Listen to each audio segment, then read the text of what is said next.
This is the first Hiddo episode releasing in Pride Month. Yes, it is. It's you could say it's the third annual Pride Pod. Yeah. First Pride Pod. This is actually the third Pride Month ever. Precisely. Because nothing started and nothing happened before Head in the Office. Nothing ever happens. Nothing ever happens, but now that Hiddo is here to document it, now it's happening. Oh, absolutely. And what better way to start off Pride Month than a little bit of woke discourse? Woke indoctrination. Yes. And more importantly, finding a way to free yourself from the woke mind prison. Oh, absolutely, and especially the mind virus. Precisely. Get your vaccine, folks, but not the one for COVID. No vaccines. No, yeah. This is a natural remedy. Precisely. And I want to start off this first episode by taking a look at a new website that popped up that is dedicated to freeing you, liberating you, really. Okay. From woke indoctrination from these massive companies. Do tell me, like, how does the website go about accomplishing this goal, this righteous goal? So I'll read the header. Okay. And we can get right into it. Done with woke ideology being shoved in your face? Yes. Liberate yourself from the corporate woke hold. Discover and support the companies that respect your freedom. This is a website called buywokefree.com. And they have a woke rating for a bunch of different companies so that you can know if you're buying from a company, if it's extremely woke or if it's not woke at all. Actually, I'm going to need the Ubisoft woke rating. I cannot believe extremely woke. I cannot believe what they did. And some of these you would expect, there's Starbucks, which they say is woke because Starbucks routinely each Pride Month, updates their logo and talks about inclusivity and stuff like that. Starbucks getting hit by both ends of the spectrum right now, like crazy. Very anti-union, Starbucks, of course. But there's some ratings on here that really stood out to me that I think that we should go over. The first one, rated extremely woke, is Lockheed Martin, the weapons manufacturer. Is it because they did gay socks that one year? I think it might be.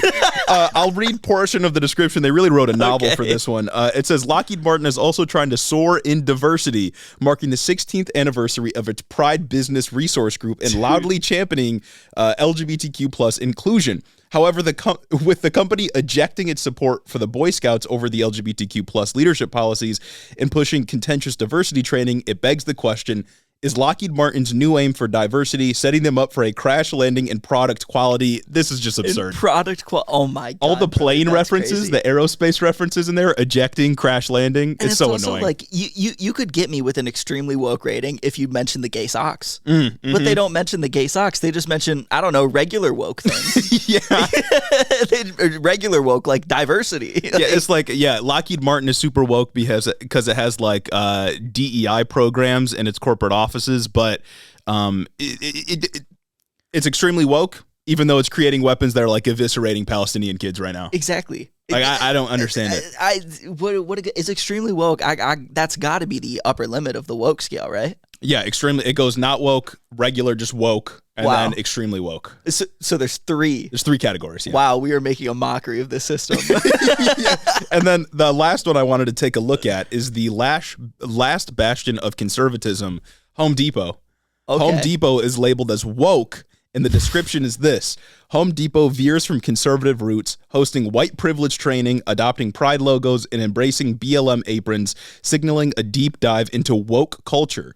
This shift from hardware to social advocacy, championed by a pledge to DEI, prompts questions about its focus, building progressive branding, or American homes. Brother, so corny. Oh my God. It's a conservative blogger. It's like it wants to be a boycott list, kind of, but it just feels like conservatives making fun of themselves. Yeah. Like, it's so stupid.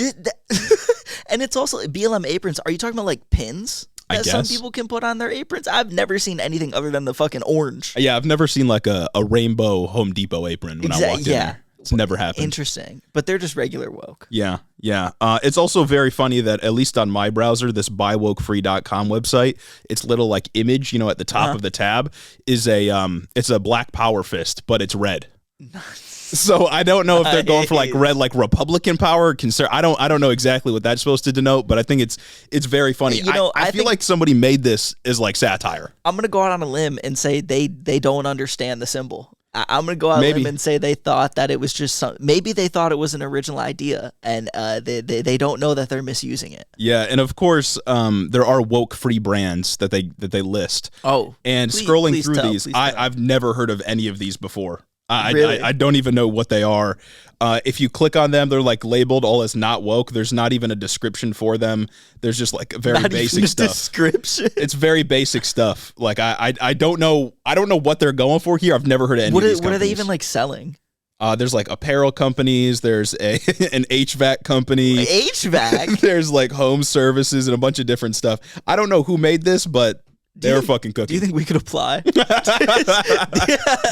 you think we could go on like from our personal email and be like, hey, I've heard of some things about this podcast. Do you think you guys could like look into them? I can't quite tell if they're woke or not, and maybe they could write a little piece. We could get listed next to like Raytheon and McDonald's. Yeah, super woke, extremely woke companies. I thought it was good. What a great way to start off Pride Month. Of course. Yeah. Well, you got to. I think since we wanted to talk about, this being Pride and our third Pride Month, I got a little story that I found on Fox News. Oh, excellent. That I think we could squeeze into this real quick. So, when you think of Pride Month, I'm sure you think of Eagle, Idaho, right? I wouldn't say so. Really? Interesting. I don't think anyone there would say so either, because a local bar in Eagle, Idaho just announced that it will be celebrating Heterosexual Awesomeness Month. Jesus Christ, that's the straightest thing I've ever heard. Holy shit. Awesomeness? You're making me feel bad. It's the most millennial thing I've ever heard. Yeah, look, sexuality, sexual orientation, not a choice, of course, right? But you got me feeling bad for being straight. I was just about to say. Don't lump me in with these people. I am not like them. Not like us. They are not like us. Yeah, they announced Heterosexual Awesomeness Month, in which they are going to be doing, I think it's Heterosexual Male Mondays, where if you if you show up and you can prove that if you show up dressed like a heterosexual male, which is subject to the scrutiny of the people who work at the bar, no style, you can get. I'm saying you pull up in a flannel and fucking jeans, no rips. Yeah. Big ass belt buckle, you get a free draft beer. Oh, okay. Exactly. So they have that, and then they have heterosexual couples Wednesdays, where you can show up and get 15% off if you're a heterosexual couple. The owner of the bar announced, he's like, I also love LGBTQ people, but like, this is just like, it's gone too far. Are there places during Pride Month that are like, if you can prove you're gay, I'll give you a free coffee or something? I didn't think that was a thing. So. No, but I mean, they always have to take these things and then do the absolute most. Yeah, we're talking about a guy who would call this Heterosexual Awesomeness Month. They're not very creative. Wait, who was this declared by? Oh God, let me see if I can find his name. It's pretty good though. It's from the Old State Saloon in Idaho, and the guy who runs it. Let me skim through this article to find his name real quick. Oh my goodness, what the fuck? A lot of conservatives will react to Pride Month by saying like, this is an example of how straight people are persecuted in this country. You know what I mean? Because they'll say things like straight people don't get a month, and this is evidence that we are now an oppressed minority group, and that's obviously not true, but I'm starting to think it should be. Yeah. I'm starting to think straight people maybe shouldn't be allowed outside or to declare events of their own. No, yeah, doing something like this is damn near illegal, and I'm glad that you say they shouldn't be able to declare events of their own, because in this Fox News article, in a comment to Fox News Digital, the Old State Saloon owner, Mark Fitzpatrick, said, quote, "It's my dream to build a community event center on some nearby land I own to help support conservative ideals. We've received so many truly evil comments from the extreme LGBTQ plus crowd. Some of the comments are truly horrific, but there has also been so much support." Jesus Christ. They the extreme LGBTQ. That's right, that are sending hate messages for Heterosexual Awesomeness Month. They got tunnels under Idaho. I'm saying. the extreme LGBTQ, they're working with Hamas. It's ridiculous. And they mentioned in this article that they were getting just so much hate from the extreme gays. You know what I mean? Because, it's illegal to be straight now. Of course. Especially in June. Could you imagine that? It's fucking damn near Dubai out here with the restrictions that these breeders are going through. If you find yourself in Gay City and you're not twerking, you will get your ass beat. Like it's a straight man in gay city gets jumped for not twerking. Precisely. Come on now, go white boy, go. Exactly. It's not a white boy summer. That's the type of shit we're on at this pod all June.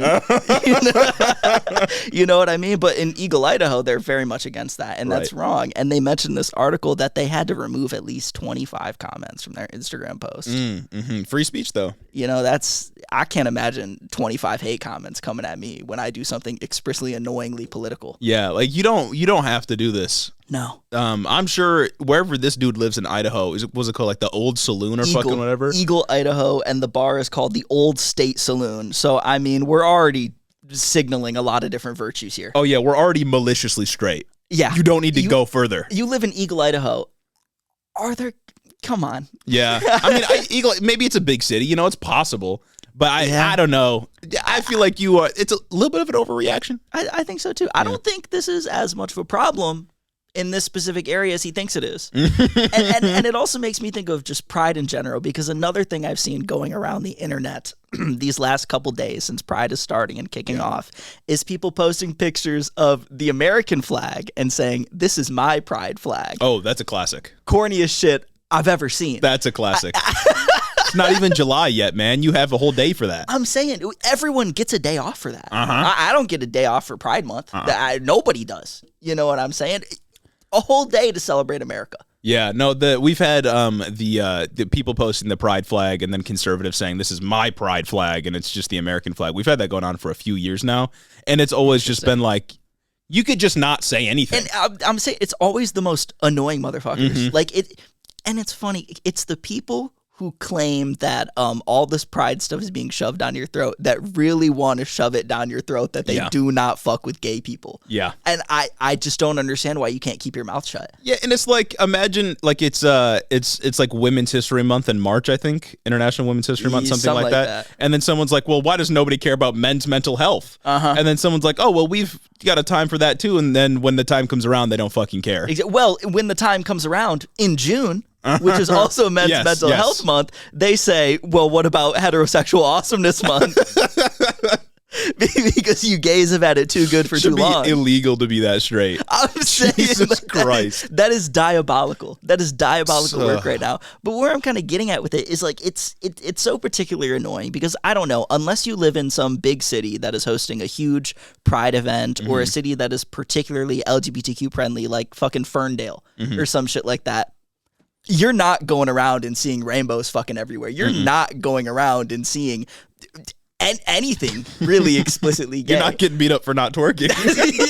Well, unless you pull up to the studio, then straight man jumped in gay city. Yeah, exactly. Come on now, but you're just not. I swear to God, most Junes I fucking go out and I live my life, and the only time I see anything fucking I don't know explicitly gay is when I go to Target and see the rainbow section. That's a tiny little corner of the store. Yeah. And that's it. Yeah. It in no way is it ever shoved down your throat. I barely even see shit about it on social media. That's like, you know what I mean? Yeah. You don't even see, it's not even that in your face anymore. And It never really was in your face. Like you have to specifically seek out pride events to have any of this shoved in your face. It just doesn't happen. And the framing that it's being shoved in your face has always been incorrect. Exactly. You know, like it's never been forced upon anybody. Or it's one isolated instance somewhere. Like somebody somewhere. Yeah, exactly. So somebody ventures out of gay city and people are like, whoa, what's going on? And they're startled by something they've never seen before. And it makes national news and people overblow the issue. God damn. So many like domestic and world events got me, you know, I'm usually more of a libertarian socialist, you know what I mean? I'm not big government, you know what I'm saying? Yeah. But some of these domestic and world events got me feeling like we should resurrect Mao. Oh, absolutely. And really just control it all. Yeah, some of these things, some of these ideas that are going around really make me think that some thoughts should be illegal. You know what? Thought crimes should be a thing. We should police it. And the first person we're arresting is Charlie Kirk. Absolutely. That guy's never going to speak again. You know, some speech isn't good. Some speech is not good. Some speech should not be protected. Oh, my goodness.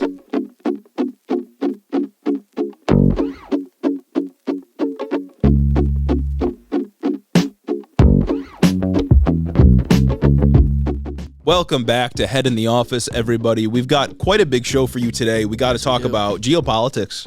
Lots of Israel-Palestine news to talk about this week. Nikki Haley, friend of the show, will be making an appearance. Yes, ma'am. We got to talk about Trump getting convicted. That's probably the biggest news this week. And, you know, free my man, he ain't do nothing wrong. I'm saying. It's a dark day in America. A political persecution. A witch hunt, I would say. I never would have thought that the Biden administration would stoop so low. And then we got to talk about the Biden administration reaching greater heights with a new executive order that just dropped today. Oh, yeah, that's really good. Today that's on really Tuesday, good. June 4th. So you know what?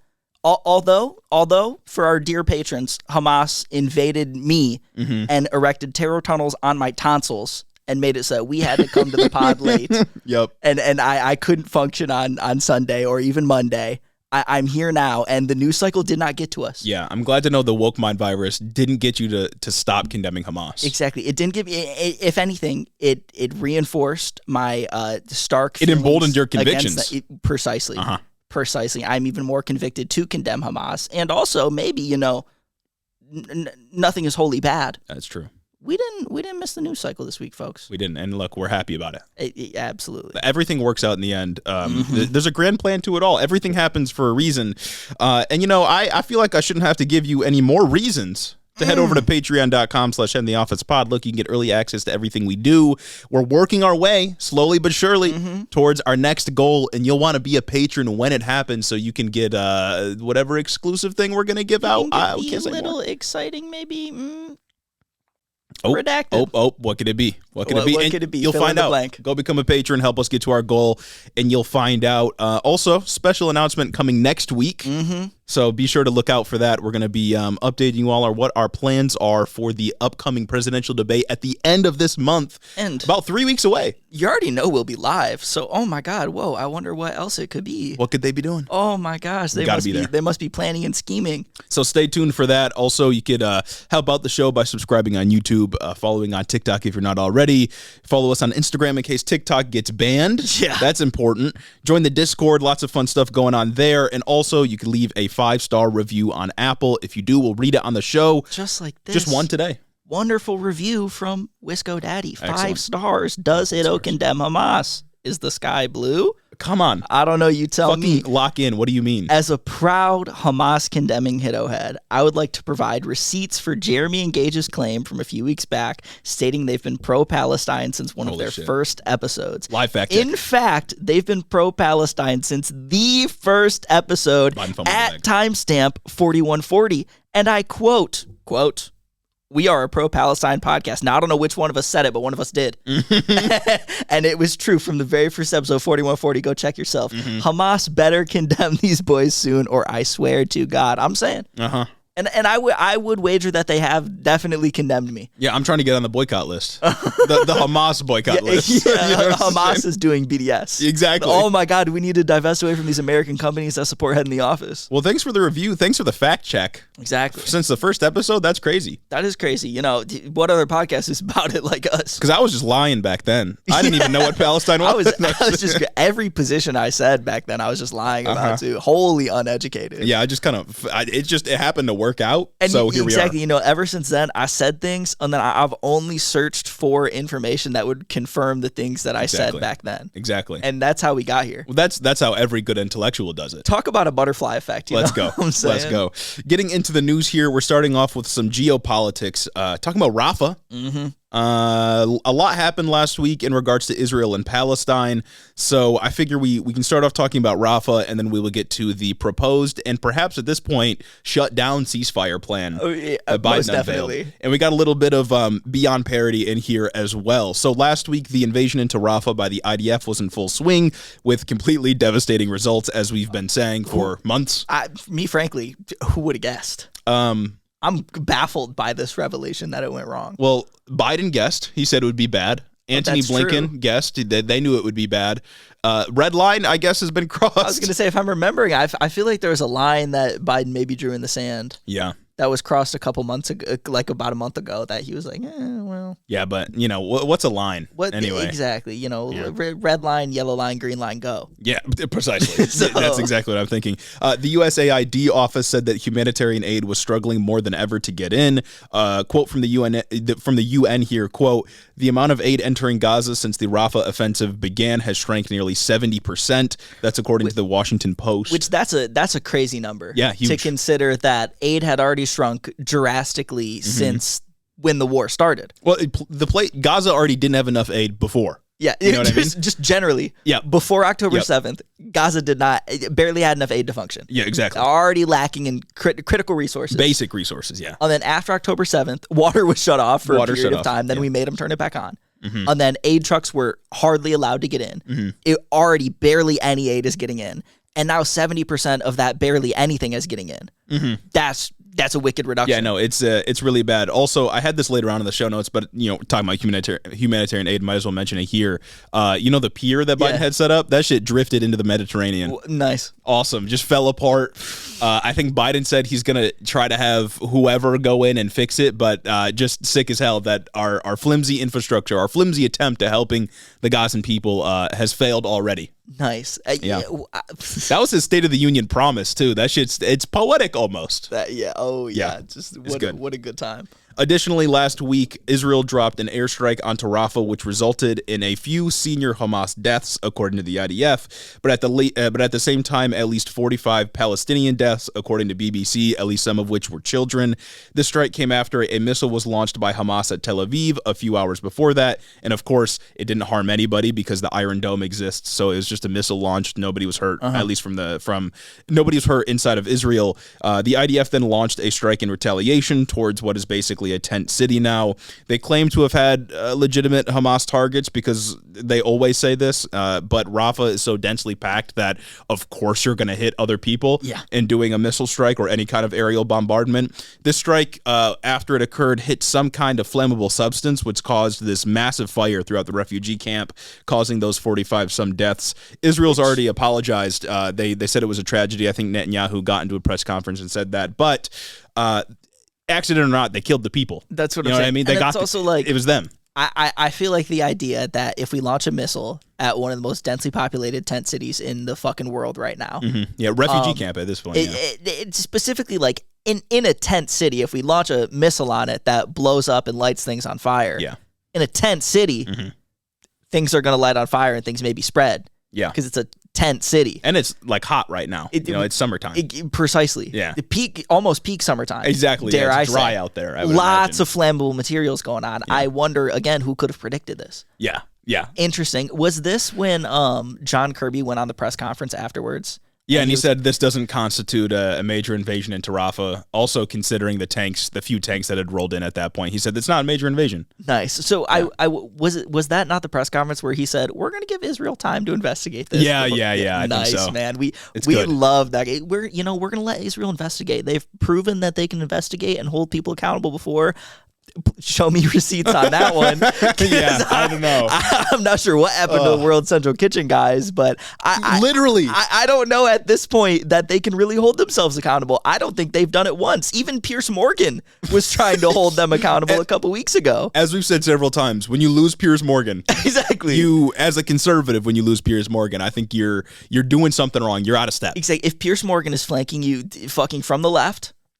Things are a bit crazy now. Yeah, and it's crazy to think that, of course, the IDF has always been insane. We've talked for years at this point about how crazy the IDF is, but it's crazy to think that literally every week there's something like this that happens. Maybe not on this scale because that is 45 deaths. That's more than I guess I can't say more than normal, but more than gets like covered this intensely. You know what I mean? Yeah. Like with the World Central Kitchen thing, it was 7 people. One of them was an American, and really nothing happened with that, at least to what I'm aware of. But it's crazy to think that every week it's something like this on top of the hundreds of people they also killed that never gets reported. Maybe with the World Central Kitchen thing, I saw maybe there were 2 people that like stripped of rank, but like that's it. That's what we're gonna do for killing. And it's not anybody that matters. Exactly. For killing people that told you where they were gonna be, that you knew unambiguously were not Hamas at all. They were on the beach. Explicitly could not be Hamas. We're following a path that you told them to. Like. Come on, man. And you hit them 1, 2, 3. Like you intentionally did it. Exactly. Me personally, you hit them as they ran for cover into other cars. Like me personally, I don't think Israel has proven at all that they can hold themselves accountable. Yeah, I'm the not, exact opposite. I'm not trusting them. Me personally, I'm not trusting them. At this point, more than 36,000 people have been killed by the IDF in Gaza. North of 87,000 have been injured, according to the Washington Post. Of course, last week we talked about how the UN has confirmed, I think, around 25,000 of these deaths, but as we've been saying over and over again, it's likely that the death toll is far higher than really anybody is predicting right now, because of how many people are buried under rubble and how many more people will die before this conflict is actually over. So it's not good. Still not good. Still not good. Yeah, that's the official Hiddo position on this conflict genocide. It's not good. The update on this week, things aren't going great. Yeah. Now, got a little bit of Beyond Parody. Yeah, we do. We received, I would say, I wouldn't even know what emotional word to attach to this scene, but I was shocked at the very least. Definitely stunned. Yeah. It's beyond parody. Beyond parody. Truly, I was in disbelief when I saw this. Yes. So last week, Nikki Haley was pictured signing artillery shells in Israel, writing messages like, quote unquote, finish them, and writing her name on these artillery shells. First of all, already an insanely crazy, bloodthirsty thing to do. Like, out of just fucking insane.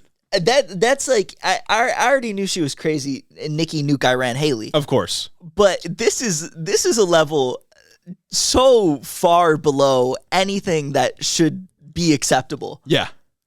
It's genuinely baffling. Yeah, it's like Nikki Haley's got books. She's got other things that she's done. You can't be signing copies of your book. Or you got to be signing the things that are being used to liquefy children. Or hear me out. You can't keep your mouth shut. Yeah, like Nikki Cavely. Nikki Cavely. Well, and that's the other thing is like, why are you there? Like you're not a diplomat, you're not an American official, you're just a private citizen at this point. You just got done losing the Republican primary. Why are you there to begin with? Is she trying to gain favor to possibly be the UN person again? The ambassador to the UN? Ambassador to fucking Israel. Ambassador to Israel. Oh my, I mean, maybe. Cushy job. It's gotta be. It's either that or she just fucking loves death.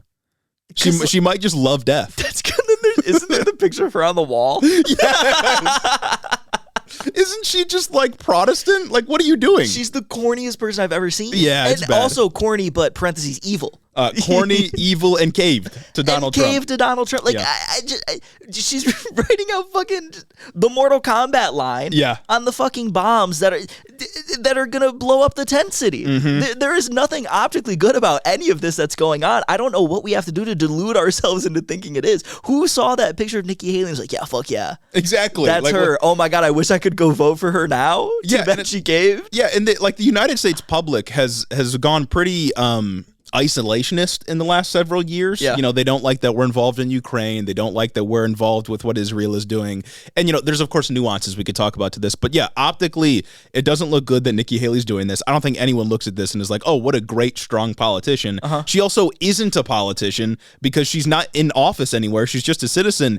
She can only be doing this because she likes to kill people. Private citizen who decided to go to Israel and do this. She just gets her rocks off thinking, you know, the bombs that I signed just eviscerated a family of 4. That's crazy. And it's also right now in this specific moment going to do that is so much worse than even if she did it like 2 weeks ago. You know what I mean? Because it's like public opinion has already been shifting towards the pro-Palestinian side just throughout this entire conflict. Right. But last week with the fucking AI All Eyes on Rafah image. Jesus Christ. You know, with the AI All Eyes on Rafah image gaining popularity, like there was an even larger boost, I felt like, in how the American public felt about what the genocide that Israel's acting out. For this image to come out now instead of like, if this comes out after October 7th, I don't know, maybe Biden is like, yeah, fuck yeah, Nikki, or something. Yeah, it's less controversial, sure. You know what I mean? But now, after we have the figures, after we have the UN basically confirming the Hamas-run Gaza Health Ministries fucking death toll of 36,000, After understanding that, 2/3 of those are women and children, and the children, at least in that, are 100% innocent. Well, and it's more likely than not that the bomb she signed is gonna kill an innocent person. Exactly. You know what I mean? I'd be willing to wager that there's not a single bomb that hasn't killed an innocent person. Sure, yeah. With the fucking ratios the IDF is working with here. You know what I'm saying? Her bomb could have been the one that hit the flammable liquid or whatever that burned down the tent city. She probably gets off to that. Oh, yeah. She probably hopes that's the case. Golly, man.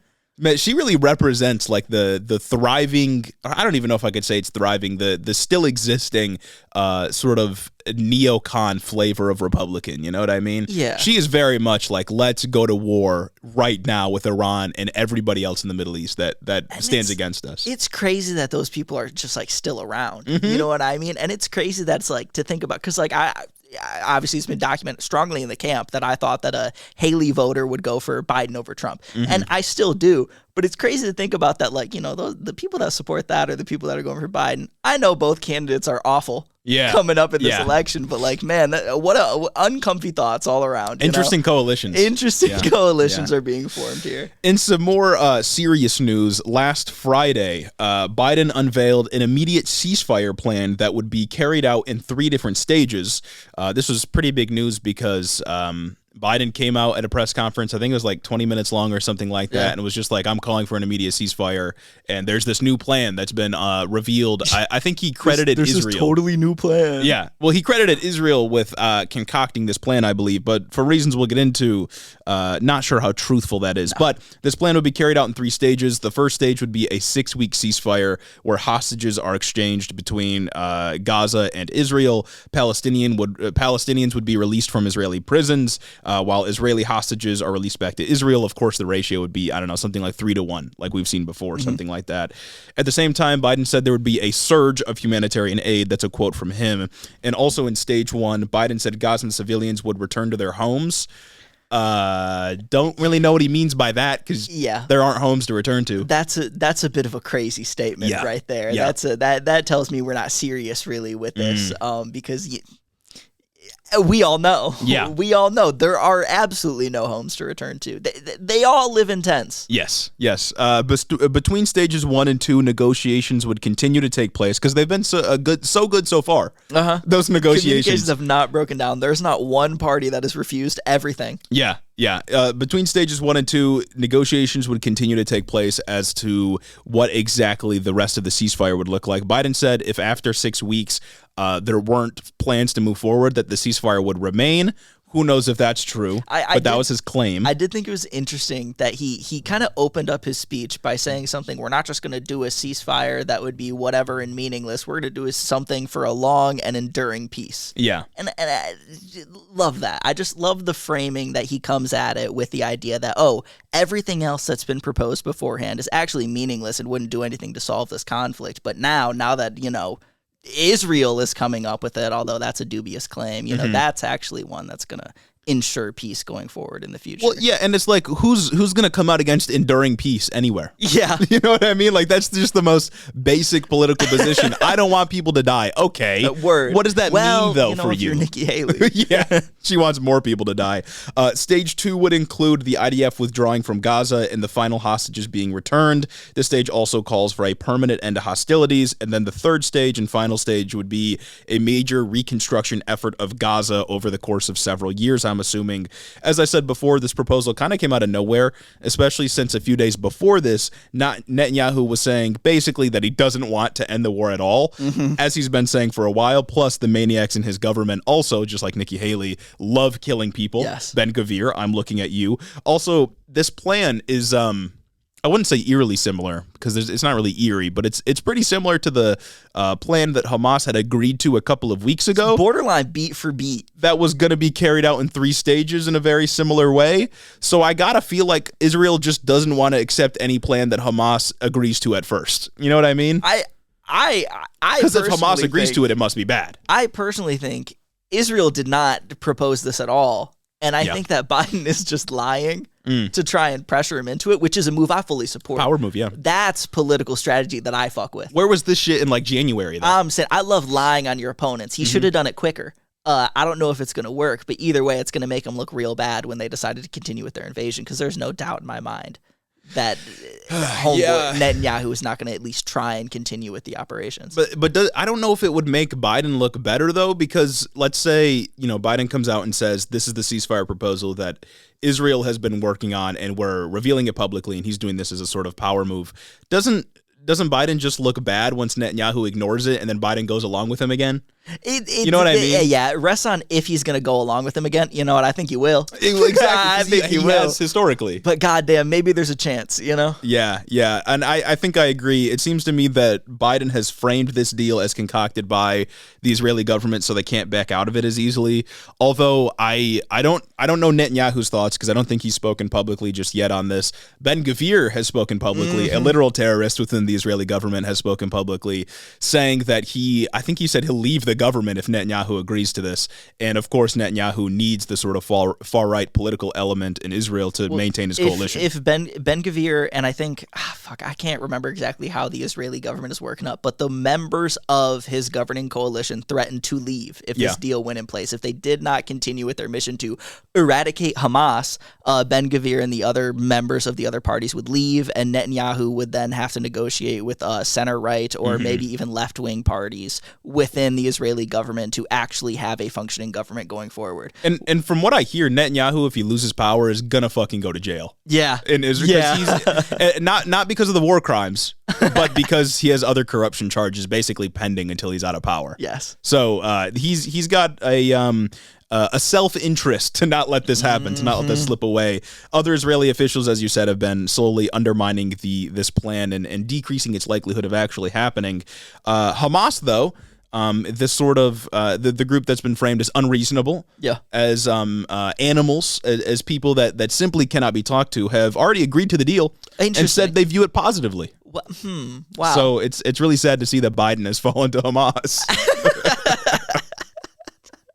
Another great Western nation, first France, and then fucking Estonia, and now the United States has fallen to Hamas. I can't believe this. Yeah, it's bad. I cannot believe this. It's also just you love to see it when the Western nation is the one that's, I don't know, throwing a fucking tantrum all the time, and the literal terrorist organization is the one that's actually coming forward to negotiate in good faith. Well, maybe it's not in good faith. Yeah, but probably forward not. To negotiate and actually maybe accepting deals and maybe trying to limit the amount of death. I don't know. Something about the optics of that one is just a bit crazy to me.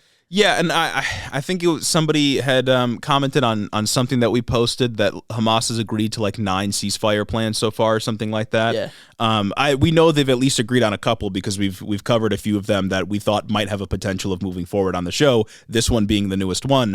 So Hamas has been agreeing to deals, and it's just been Israel that's either been rejecting them without much explanation, or finding one tiny thing to say, oh no, we can't agree to this because it's bad for Israeli interests. It's mostly Israel says, no, we will not agree to any deal unless we can eradicate Hamas completely. Yeah. And that, in essence, is bad faith. Like there's no good faith way to spin that. It's you can't. That's not how wars like this work. That's not how terrorism works. And the retort from people like John Fetterman is that this conflict would end if they just returned the hostages, which, first of all, no, it wouldn't, because Palestinians have been kept, Gazans have been kept in an open-air prison for years and years now, and also Israel's killing hostages. Israel has not done anything to attempt to secure the hostages. There are massive protests in Israel right now from family members of the hostages that we're taking, asking Netanyahu to do anything about the hostages. Yeah, Yuval on TikTok put it pretty well. He just simply said, if you want the hostages to come home, you should be pro-ceasefire. Exactly. Because that's how you're going to get the hostages back. Every single ceasefire deal that's been proposed involved, surprise, surprise, hostage exchanges. And look, that's not to say that Hamas is somehow justified in taking the hostages to begin with. I think that's bad.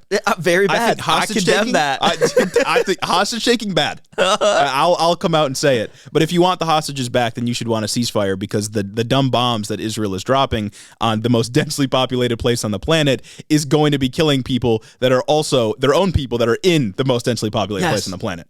Yes. There's just no getting away from it. Also, if you claim that like the hostages are in the Hamas tunnels, I'm guessing you've collapsed at least a few tunnels.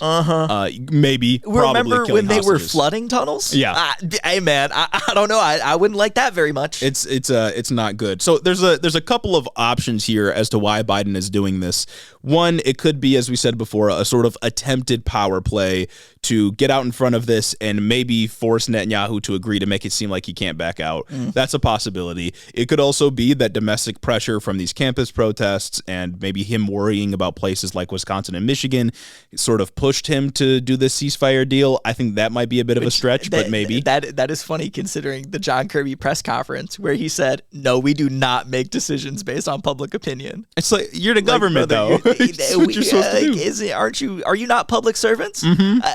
He said, "We do not make decisions based on public opinion or public pressure. We only make decisions based on our national security at home and abroad," which adding the abroad there is a bit crazy because my security is not over there. I can tell you that right now, but I digress. And the last option I could think of is that, and this is probably a lot more cynical, is that Biden knows him coming out and saying this isn't actually going to push Netanyahu in any way, but he wants to look good domestically, so he comes out pro-ceasefire, knowing that Netanyahu and his government will reject it, and so he can say, well, Jack, I tried, but they're a sovereign nation. He wants to and then ship $100 billion of aid over there. He wants to pretend to cave to the public pressure. Yes. But John Kirby's words, those are the real ones we should live by. Yeah, what makes me think that's the more likely possibility is he could have done this the entire goddamn time. Yeah. Because there's been several deals like this one where he could have said, like, oh, we're working on a ceasefire deal, laid it out, made his Instagram infographics about it, and put pressure on in the same way. He could have done this months ago and put even more distance between him and this conflict coming up with the election in November, but he hasn't been doing this, so I don't know why it's happening now. He could have done this when they started tiptoeing over the red line, he said, the hard stop that he said, what, like a month and a half ago? Yeah. We could have done this a little bit ago. We did not have to let all this go on. You know, I would have been alarmed, obviously, when it started, but, you know, not everyone has the clairvoyance that we have. Exactly. And peering into the future. Exactly. But if I was a policy analyst and I needed to see it as it's happening, I would have been alarmed when they told 1.2 million people to leave northern Gaza. And I would have been 24 hours. Yeah, I would have been like, yeah, that's a mass death event. You can't do that. That's literally impossible. Huh. Yeah. The last piece of news on Israel and Palestine this week is that, and this is a fun one, Netanyahu's going to be addressing a joint session of Congress within the coming weeks. What a fucking clown show, agreed to by Democrats and Republicans. Chuck Schumer, of course, and Hakeem Jeffries would have had to have a hand in this, so that's very cool. Going to make the Democrats look real good ahead of November.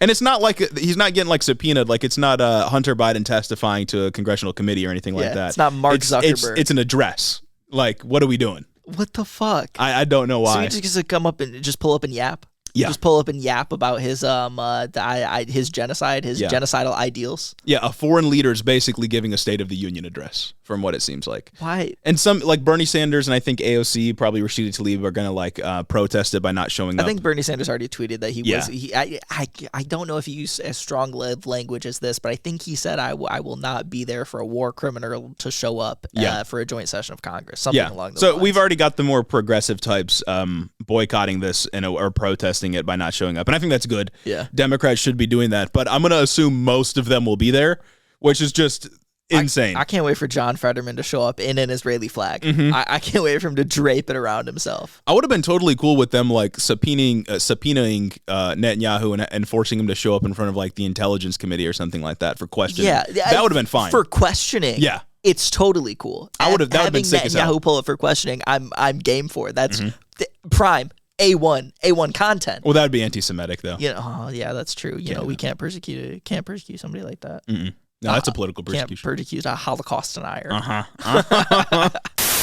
Everyone knows 2024. It's an election year, right? You know what else is an immutable fact? Wednesday weenies always lose to the weekly news cycle. You're always behind. This is even more undeniable in 2024. These primary Iowa caucus happening on a Monday. Super Tuesday, that's in the name. Yep. Wednesday weenie, again in the name. If you want to get ahead of the news cycle, you need to head on over to patreon.com/headintheofficepod. Listen, if you want the news when it happens rather than after it happens, consider becoming a patron. It's a good way to support the show And it's a good way to stay up to date on everything this year as we deal with this tumultuous election season together. Wear that Head in the Office patron badge on your sleeve. You can run around always. I'm a patron in the office. I give the news when it happens. Back to the episode. Speaking of political persecution. Oh my God. Biggest news of the week. And look, we're libbed up on this episode. It just had not with the Israel stuff. No. Starting now, we're a little bit libbed up. Second half of the episode. This is welcome to Liberal Hour. Soy boys, ding ding. On Thursday of last week, Trump was convicted of 34 felonies related to his attempt to influence the 2016 election by paying adult film actress Stormy Daniels hush money to cover up their affair, while also falsifying business records to cover it up. Last week, look, we bad timing. Awful timing. Awful timing. Last week we said, I don't fucking care about the Trump trial. But look, we were specifically talking about the ins and outs, the small details, the minutia. We said, I care about the verdict. I'll talk about it when the verdict comes out. But everything else that's going on, it's kind of annoying. And you know what? If you were there at that time, you would have thought it was annoying too. Oh my goodness. But look, I'll give liberals their time to celebrate. I'll give the resist libs their moment in the sun, as it were. But as we've been saying from the beginning, we are interested in what this means, obviously, physically for Donald Trump, like if he's going to be in jail or doing whatever else. And we also care about what the political outcome is for Trump and Biden. And just to start off, I will say 34 out of 34, that's a sweep. That's impressive. Clean sweep right there. That's it. I didn't expect it. Neither did I. It's pretty impressive. But you know what? It makes sense. You push one domino over. Yeah. And the rest fall. Yeah, and I've seen some breakdowns that have said that the felonies are sort of interrelated in the sense that they're all covering up the same thing. That's what I was thinking. If business documents in one area are falsified, it makes sense why the business documents that are connected to the same crime are also falsified. Yeah. So it's not as it's not as insane as people are making it out to be, but it is crazy. It's not like he committed 34 different crimes. It's like 34 counts of the same crime. He just did it 34 different times, but it's all intertwined. Yeah, but 34 felonies. Exactly. But that's something that Democrats should say. Absolutely. Absolutely. Convicted felon Donald Trump. Hit it 34-time convicted felon. Sleepy Joe Biden or fucking criminal Donald Trump. Exactly. Yeah. I hate criminals. I'm Law and Order. I'm Law and Order Democrat. Judge Juan Merchant said that the sentencing for Donald Trump will take place on July 11th. That's one day before my birthday. That's good. A hype early birthday present. I'll say that right now. I think prison is unlikely. These crimes could carry prison time, but I don't think it's going to happen. It's a maximum sentence of 4 years. Yes. That's what I read somewhere. Would have been fucking Rikers. Get him out of here. I'm saying, bro. I don't think it's going to happen, though. I think people for the same crime in the last 10 years or so have gotten prison time, but I doubt this happens to Trump. One, because he's a first-time offender, so it probably won't be that harsh, and also because he's Donald Trump, he's running for office, and I don't think this judge, despite him maybe being a Democrat plant, I don't think he'd be willing to rile everyone up to the extent that putting him behind bars would. No, I can't lie. If I'm that judge, I'm not putting him behind bars. You're dead if you do that. That's you know what I'm saying? Crazy. Yeah. Even if he does get sentenced to something, probation, whatever, it's likely that it's going to get appealed, meaning that whatever sentence will be stayed until the appeals court deals with whatever. And so it's possible that either before the end of the year or sometimes afterwards, this case just goes up to the Supreme Court of the United States, and then we get a real big precedent set. Man, that'd be nice. That'd be nice. We'll see what happens there, though. Most likely punishment, from what I've seen from legal analysts, is some kind of probation, which would mean Trump has a probation officer. Could you imagine? That'd be gas. Being that guy? Get the probation officer on the campaign trail. Have him do a speech. Trump is the best. I don't have any problems. He's always on time to our meetings. He's 100%. He's been great. He's never done anything wrong before. He's a completely reformed candidate. He's rational actor. The best felon I've ever worked with. I walked in. I said, "Wow, look at this guy. Beautiful man. Look at this stand-up man. You know what, sir? You know what? You down on your luck." And you did something you shouldn't have, but you're turning your life around and you're running for president. That's right. And that's what all my other guys aspire to be. They aspire to be Donald J. Trump. You know what? Respect. Exactly. That'd be crazy. Imagine being the court-appointed probation officer for Trump. I don't know what I would do. I'd quit. I'm not doing that. I'm retiring early. Now, there's going to be, and already has been, a lot of rewriting of history sort of right before our eyes, and this will certainly continue over the next few weeks. So I want to make it clear really quickly what this case was, and quick trigger warning for sexual assault. Although Stormy Daniels doesn't allege sexual assault, it's pretty clear that consent wasn't a major consideration for Donald Trump, which you can imagine. On brand. Yeah. So the reason Trump was charged and is now convicted is because he had Michael Cohen, a previous lawyer who spent time in jail.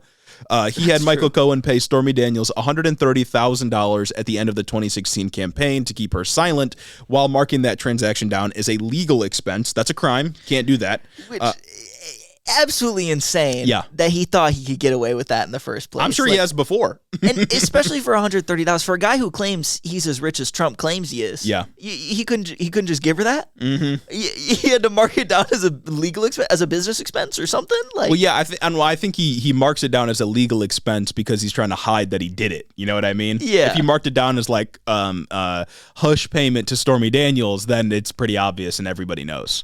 I think the reason he paid the money to Stormy Daniels is he didn't want the case getting out because he already had, Access Hollywood, I think, which was pretty bad for him.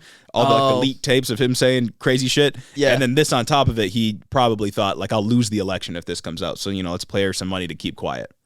But you're telling me we can't just do like a little back alley deal? We can't just withdraw $130,000 and just give it to her? We really got to mark it down as a legal expense? I guess so. Yeah. My. Stormy Daniels didn't directly allege that she was coerced into sex, as I said. It also wasn't the main inquiry of this case. It wasn't sexual assault charges or anything like that. But the implication from her testimony is that there was a very clear power imbalance, and that while she wasn't threatened, she probably, or I wouldn't say probably, it's possible that she felt that she couldn't decline based on the testimony that I read.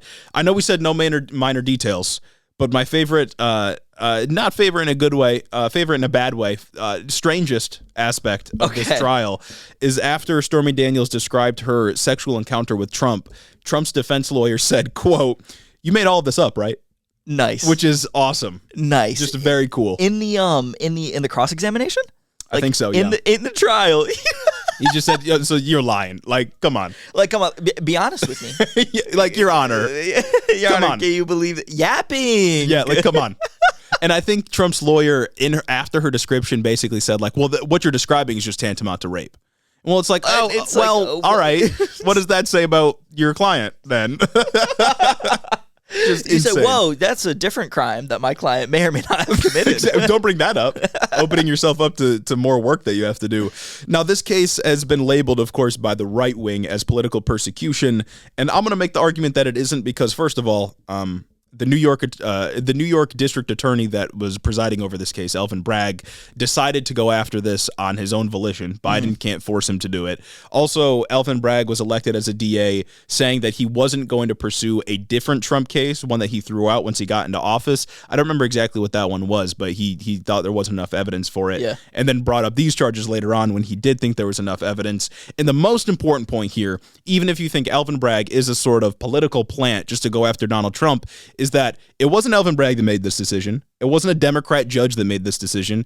It was a grand jury that said Donald Trump was guilty of these 34 counts, a grand jury that Trump's legal team had a hand in selecting over the course of like a week or two. So you can't say that, unless you're going to make the argument that all 12 of them, because that's what it requires for a guilty conviction, unless you're going to say that all 12 of them are Democrat plants, then it's hard to see how Trump didn't get a fair trial here. Yeah. It's pretty clearly not political persecution.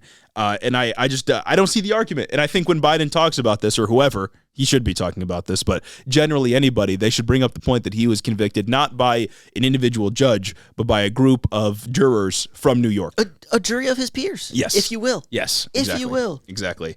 I do want to say, before we get on to the most important aspect here, which is optics, Trump's lawyer, this guy named Todd Blanche, absolutely threw his career away. Man, doing this. What a fall from grace. Yes. It's really funny because this guy was previously registered as a Democrat, and he had a pretty decent law career. He was in an established firm already. And then in 2023, he left the firm to defend Trump, and then went 0-34 on these charges, and has more work cut out for him because he's going to stay on the legal team. Imagine having negative foresight like that. That's crazy. Bro said, "Oh, I'm going to switch teams. I'm going to get ahead of this. I'm going to get ahead of this. I'm going to get so much clout." That Rudy Giuliani guy, he's really doing well for himself. He's not disbarred or anything. He said, "Man, that Rudy Giuliani and Sidney Powell, they're really doing well for themselves these days. I got to get in on this. I need to join that team. I can get fucking rich." Yeah, especially joining the team of a guy who's known for not paying his lawyers. This is true. Rudy Giuliani did really well. Yeah. I don't know what this guy was thinking. But of course, now on to, as I said, the more important aspect, which is optics, politics. That's what we're interested in here. Now, we've seen for a while various polling data to suggest that at least some voters would be put off by Trump if he's a convicted felon when it comes to the November election. We've seen some amount of polling data to suggest that people would not be comfortable voting for a convicted felon. Basically just saying, like, this would change some people's minds. Yes. Whether that's true or not, if that's a real phenomena, who knows, because voters aren't, I would say not all of them are rational. No. And their moods or I would say decisions electorally can change pretty quickly. So who knows if this actually sticks, but it's a thing that we've seen. I gotta believe that there is enough law and order sentiment built up, maybe say from the 90s, that there is a large section of median voters that would not want to vote for a felon for like any reason. Felon. Yeah. A convicted felon. That means you're morally wrong, no matter what it is. 34 times convicted felon. A felon times 34. Guilty, and so on. And so forth. Yeah. Now, there's already been a ton of framing that Trump just won the election, quote unquote, because he's been convicted of these 34 felony counts. And I don't think that's true. No. Because the argument goes that this conviction will rally people around him because it will make voters realize that the system is rigged against him, and this somehow means that he's fighting for the commoner, right?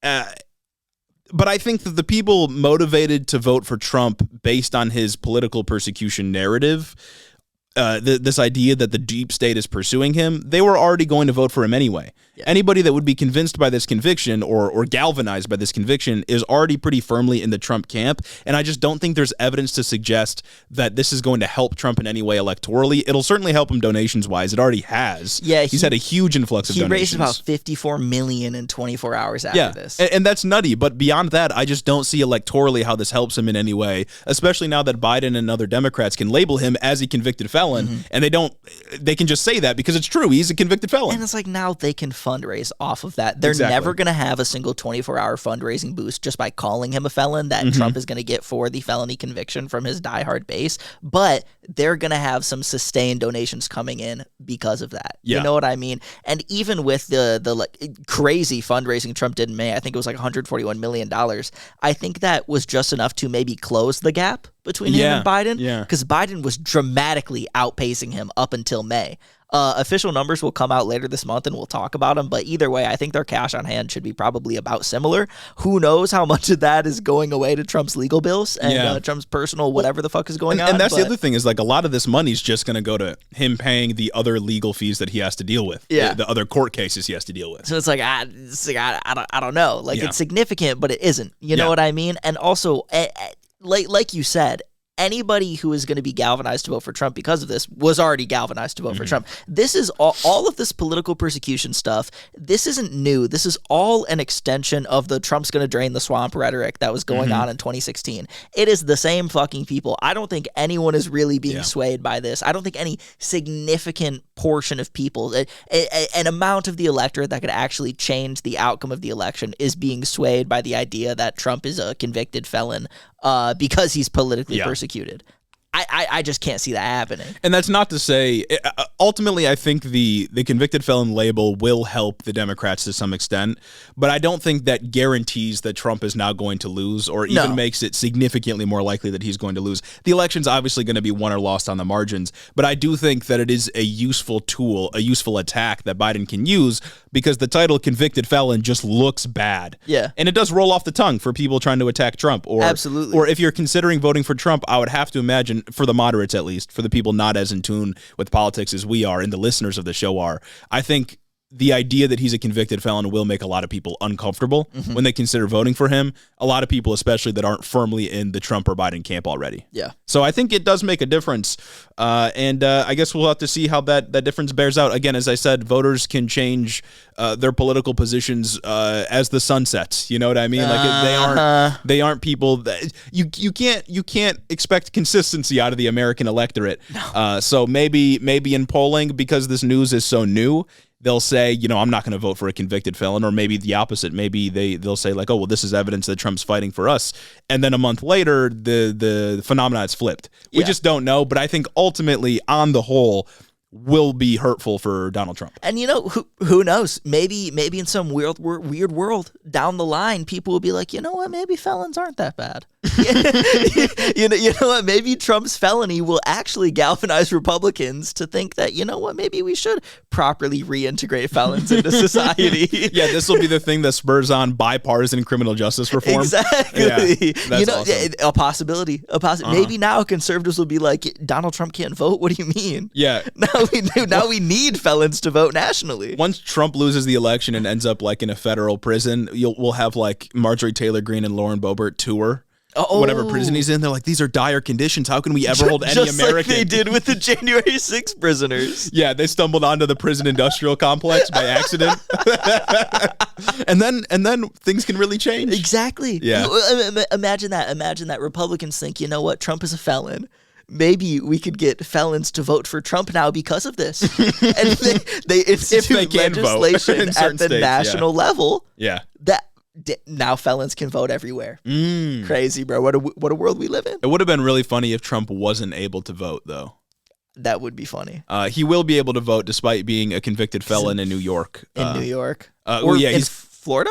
He's going to be voting in Florida because that's where his residency is, and I'm guessing that's where he's registered to vote. Yeah. But Florida's law was actually changed, I think, in 2018 from activists that were doing activism to allow felons to vote. Yeah. The law was changed that if you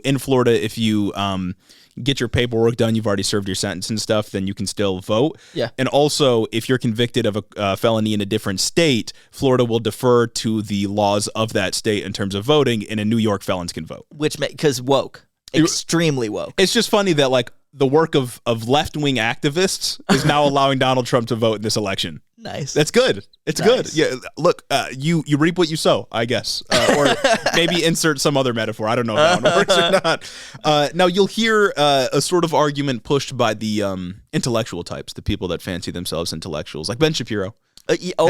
Conservative thought leaders. Mm-hmm. Leaders on the right side of the political spectrum have been saying that this is a quote unquote constitutional crisis. You'll hear that word thrown around a lot over the next several months, which isn't entirely inaccurate because it's unprecedented. Yeah, this is true. But I don't think it's a crisis in the way that like our system of laws is going to fall apart, because there's nothing in the Constitution that says you can't hit presidents, especially former presidents, with criminal charges.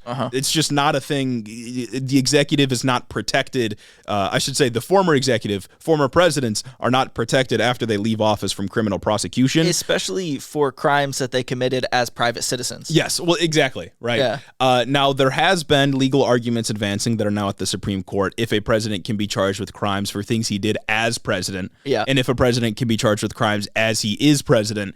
But we'll see where that goes. But for this thing, yeah, right. He was a citizen at the time.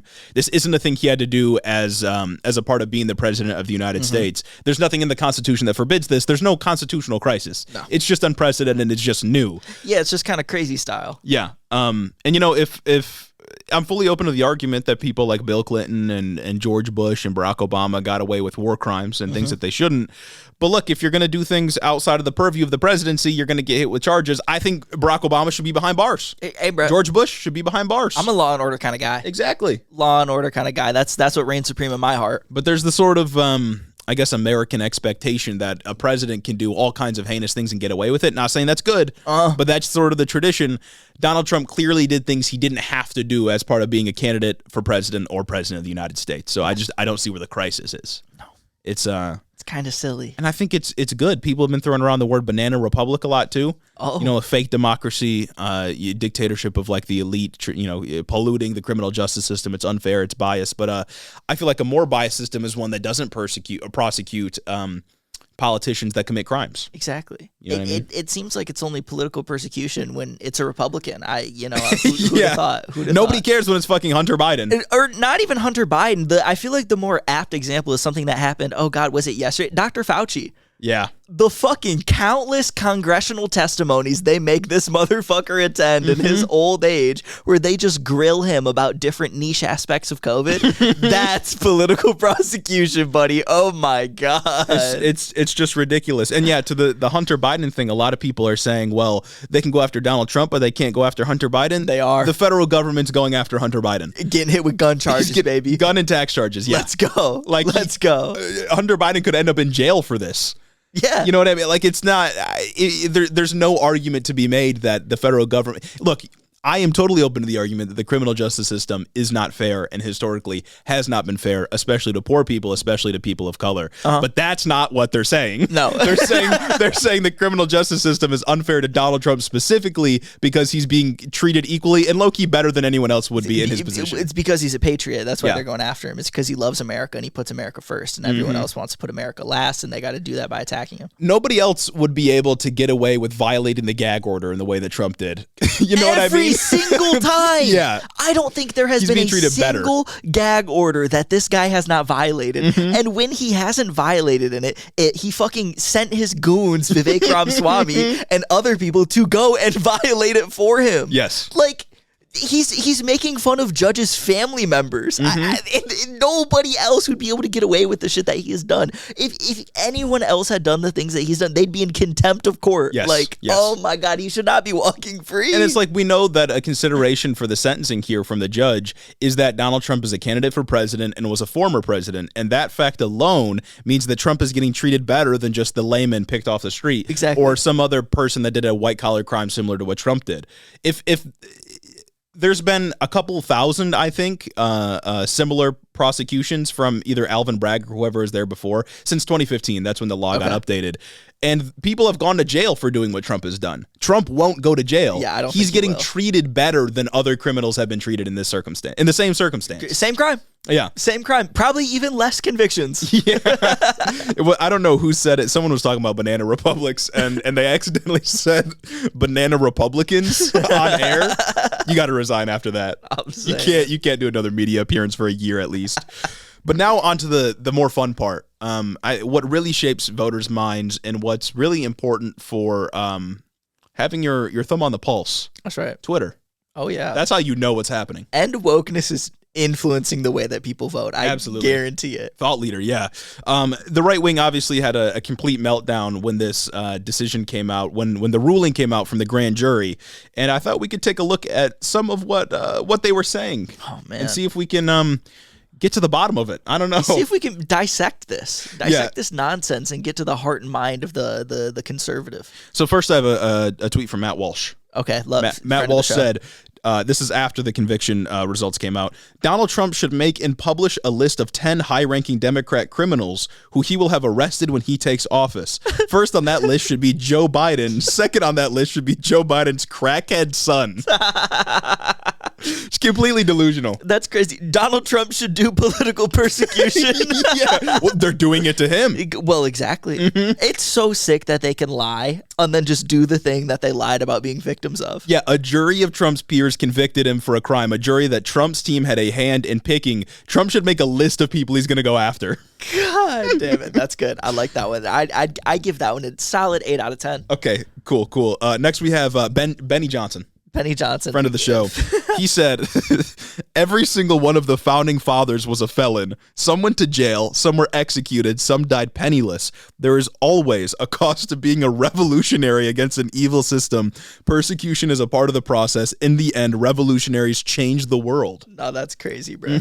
That's crazy. We got two types of people using revolutionary in the most annoying ways now. We got fucking two Twitter leftists and Benny Johnson now. Yeah, we got people saying my God. Boycotting McDonald's is revolutionary, and we got Benny Johnson saying Trump committing actual crimes is revolutionary. Nobody knows what the term revolution should never have broken containment. Marx should never have wrote, ever. Frantz Fanon should have put down the fucking pen. God damn, man. The next one here is an image posted by Elijah Schaefer. He said, and it's a picture of Barron Trump.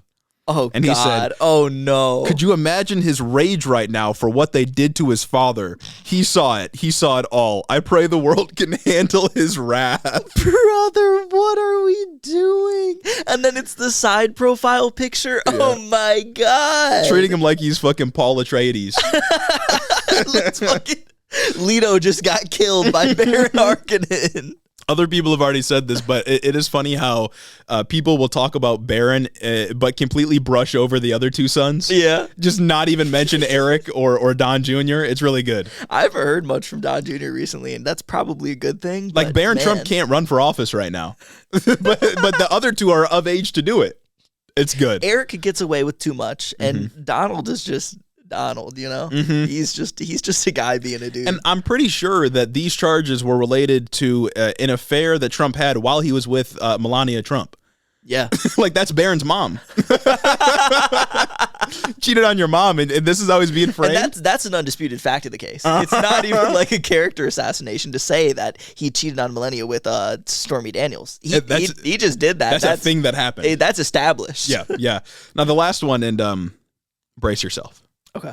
This one is from David Pivtorak. I don't know. Okay. But he's got a blue check. He's got a bunch of followers. And he said, today was our George Floyd moment. And it's an image of Trump with Rose. An AI image of Trump with Rose. What the fuck? It's racist. So racist.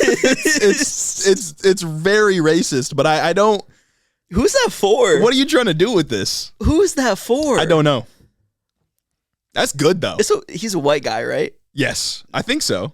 Nice. Maybe, I don't know. That's so sick. But just posting an AI image with Trump with Rose is that's crazy. See, that's not something I'm even thinking about typing out in the fucking AI prompt generator. You know what I'm saying? I'm not going to fucking open AI or whatever and being like, yeah, give me Trump with cornrows. And then saying this is our George Floyd moment. Give me Trump with some sick ass braids right now. Yeah, it's like you bring up George Floyd. Someone who was killed by the police, by the way. Yes. Trump not killed, still alive, Trump.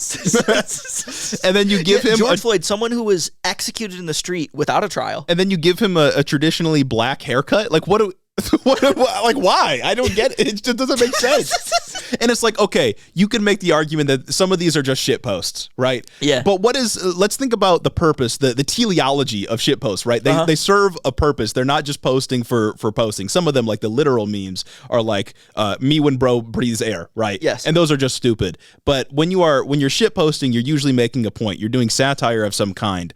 This just feels like conservatives are making fun of themselves. Yeah. With the Barron Trump thing, it's like, you think that. Like, you're not making fun of you think that. Like, if we posted that image, I could never concoct the words that he did. I could never string together that sentence. There is an obsession there, much like RFK Jr.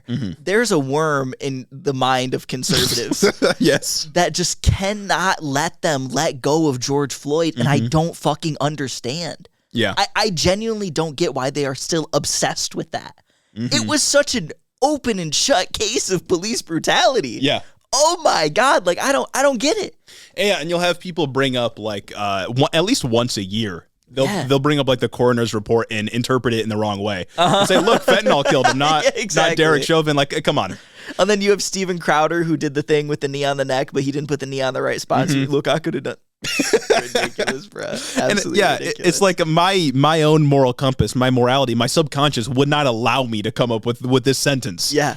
It's crazy. I couldn't do it. I could not do it. It's not in me. And if I did, there's something in my head that would stop. Just full stop. Oh my God. I don't even think I could concoct that image, but if I did, I don't even think I could shitpost it in an effort to make fun of conservatives. Yeah. Because there's nothing in my head that would think, yeah, somebody, like some conservative would post this. Yeah. Well, in a similar vein, I think it was Tim Pool who posted an AI image of like Trump in an outlaw outfit. And I stole the image. Like the white stripe thing? I think it was this one where it's like, he's like a cowboy. Yeah, and he was like, this is our first outlaw president, or he'll be our first outlaw president, trying to frame it like he's cool, Red Dead Redemption 2 type shit. And I stole that image and posted it ironically because it's funny. Because it's good. But when conservatives do it, it's like, but you actually believe this. It's like, you're doing bad fan art because you think it's good, and I'm doing it because I'm making fun. Look, if you're going to admit that they're being serious with these posts, that's fine, but then you can't retreat into, oh, well, they're just making a joke, you're taking it too seriously. It's either serious or it's not. Exactly. And if you're not being serious, it sounds like you're making fun of your own side. It just doesn't make sense. Or like the image with Trump praying. No, that one is so good. That one is so fucking good. Trump on the prayer mat. Come on, it's good, and that's why I reposted it. I think that one was posted ironically by somebody on the left, but I thought it was really good. That's gas. Now, before getting on to my favorite response here from Dave Rubin. We're gonna listen to a quick Dave Rubin clip. Dave Rubin there was another clip that I don't have from Tim Pool. I think he had Laura Loomer on, where Tim Pool was talking about how it's political persecution, how this country's gone to the shitter, Banana Republic, all that stuff. And he was saying basically what Matt Walsh said, like Biden or Trump should put together a list with the Bidens on it and whoever else. So when he gets into office, he knows exactly who he's going after. And Laura Loomer's like, yeah, bring back executions too. And then and then the stream cut. Somebody in the Tim Pool compound fucking cut the stream after that. Finally was like, yo, we cannot say that. Yeah. Laura Loomer's like, we need to fucking kill them. And somebody in Tim Pool's team cut the goddamn stream. And that was excellent. Why would you ever think that you could, man? Because that's where they are. Laura Loomer thought she was in a safe space. She thought she could be herself. That's so good. Yeah. That's so good. What did our friend of the show Dave have to say though? So Dave Rubin, friend of the show, classic conservative, intellectual, yes, had some words talking about the future, what it holds for Donald Trump. Okay. Dave Rubin is especially concerned about where this appeals process is going to go, and if Trump can even appeal this case in a way that is reflective of what our democracy and free society should be. Oh, okay. Dave Rubin's really thinking hard about this one, so we'll go ahead and take a listen. And that's how you know he's one of the leaders on the right when it comes to thoughts. A simple mind like me never would have thought about the appeals process. So let's shout out to our mutual on TikTok, Power is Taken Not Given. He posted this and had a reaction to it, and I thought it was so good that I had to steal it for this show. Let's go. I told him we were going to do it, but let's take a listen to this clip. By the way, the Supreme Court of New York that will appeal. They're going to file the appeal to go to the Supreme Court of New York because this is a New York trial. We showed you video about a month ago. It's 5 black women because of diversity. Now, oddly, the diversity they care about is always about skin color. Somehow the left's diversity ends up with 5 black women being in charge of the Supreme Court of New York. So do you think? Now, I don't know all of their judicial beliefs, these 5 women. Oh my but do you think that they probably think similar things and they probably don't like Donald Trump, and that's probably how they got the job in the first place? Like, do you think, is that a crazy conspiracy theory? Well, they're all black women. The left, they only care about skin color. No, I have no idea what the ideological makeup of the court is, but I can guess. And it's like I have a sneaking suspicion that he wouldn't say this if there were 5 white men on the New York Supreme Court. It's just because there's black women, because surely they couldn't be qualified for the job. Well, naturally not. Yeah. Well, they are only in their position because they hate Donald Trump. Exactly. Whereas 5 white men, if they're on the court, they got there because they worked really hard and went to the demon factory and then came out of it on the right side of things. Well, and 5 black women being on the New York Supreme Court, do you think they all think the same? I'm just asking questions. Look at the racial makeup, the racial and gender makeup of the court. Exactly. We know how black women they're act. Black women, like, come on. Like, what? How else would they think they're going to like Donald Trump? No. Of course not. Wow. Black come women. on, guys. This shouldn't be a conspiracy theory here. Yeah, just sort of giving the game up. Last few things to talk about on this topic. First of all, liberals for the most part had a heyday. I'm happy for them. Yeah, they did. They got what they've been wanting for years. Yeah. And, that's okay. And it's all right. I sat there in silence. I watched and I observed, and I was like, okay, I'll let you guys have this one. Mm-hmm. I'll let you guys have it. I was annoyed. For this whole time up until now, but I can give you a day. But there were a few liberals on mainstream media that have been salivating at the thought of this for like half a decade at this point. Yeah. And then when it happened, they were saying, "Oh, this is a dark day for America. We shouldn't be celebrating a former president and current a candidate for president is a convicted felon. That's a sad day." Shut up. Me, I'm standing on business. Like, I'm never fucking being corny on Throw a pizza party on air instead of doing the news that day. You do literally anything else. It's V-Day. You know what I'm saying? It's Victory Day. It's exactly. World War II's over. Come on, go kiss in the street. Do something. Golly, man. And then lastly, Trump was he did an interview with some of the Fox News, I think the Five hosts or something like that. You know, the show The Five. Yeah. He was doing an interview with some of them. It was like an hour and a half, and there was one snippet where he said he never said "lock her up" about Hillary Clinton, which is interesting. I wish I could so brazenly lie. Oh yeah, like that's on camera. That was like his. Well that documented. Was like one of the best known phrases from him in 2016. In fact, that's something that I say because of him. I was influenced. Yeah, lock him up.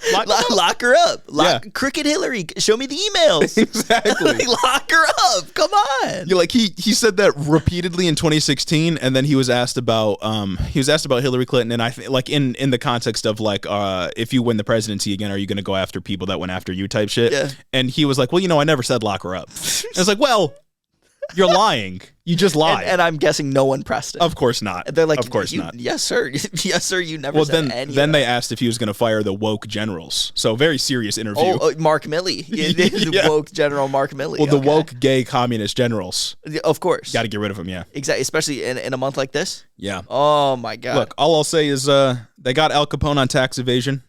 A lot of Trump's other crimes are very a little bit more complicated, like the documents one and so on. And if this is the only one he gets hit with, and it results in him having to serve time behind bars, then they got Al Capone on tax evasion. It's just how it goes. I sat back. I let the liberals celebrate this one. Yeah. This one's not my trial.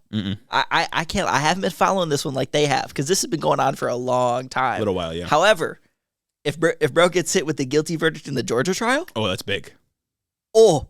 Georgia one's big. We're throwing a pizza party on this show. If he gets hit with the Fulton County trial, yeah. Oh, it's especially my God, interesting because people will say it's a witch hunt. Donald Trump's being politically persecuted, but he's literally being shielded in the documents case because it's been deferred to a judge that he appointed that is dragging their fucking feet on it.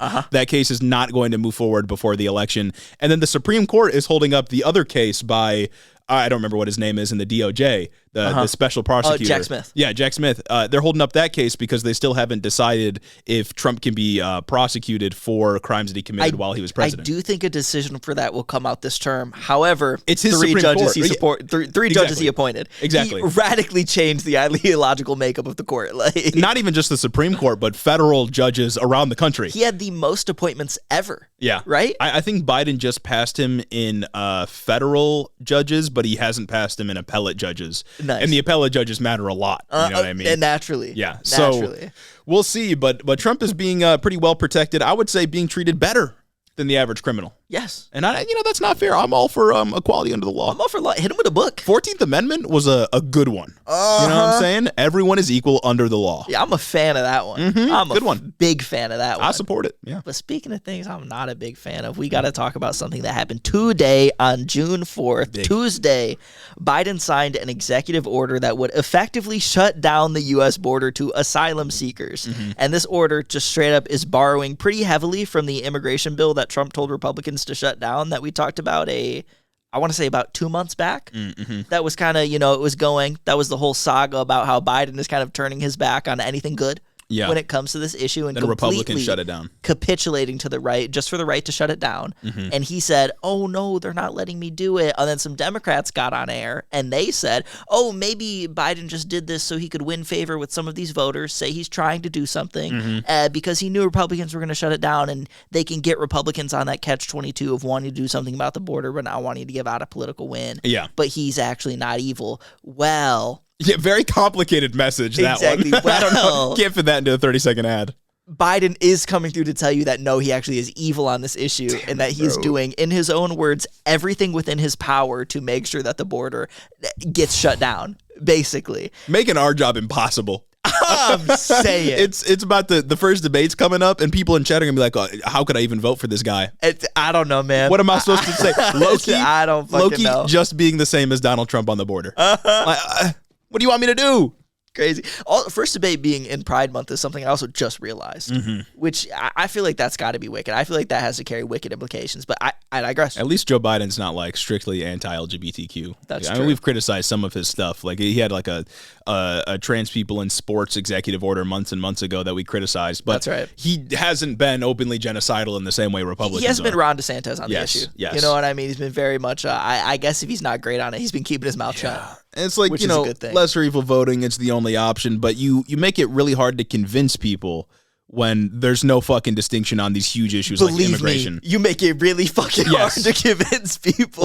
Like logically we know how the system works. Only two parties can win and so on. We won't relitigate that right now. But when it comes to convincing people to vote, that's an entirely different beast, and it's really, really hard to do that when it feels like he's not fucking trying. No, not at all. And with this, this is another example if he's trying to lose. You know what I'm saying? He passed this fucking executive order today.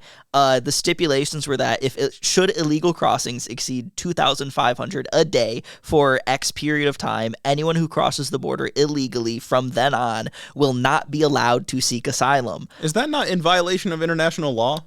Probably. It probably is. You know what I'm saying? The West has fallen. But because current crossings already exceed this number, surprise, surprise, this order is effective immediately. Yes, okay. So that's very interesting.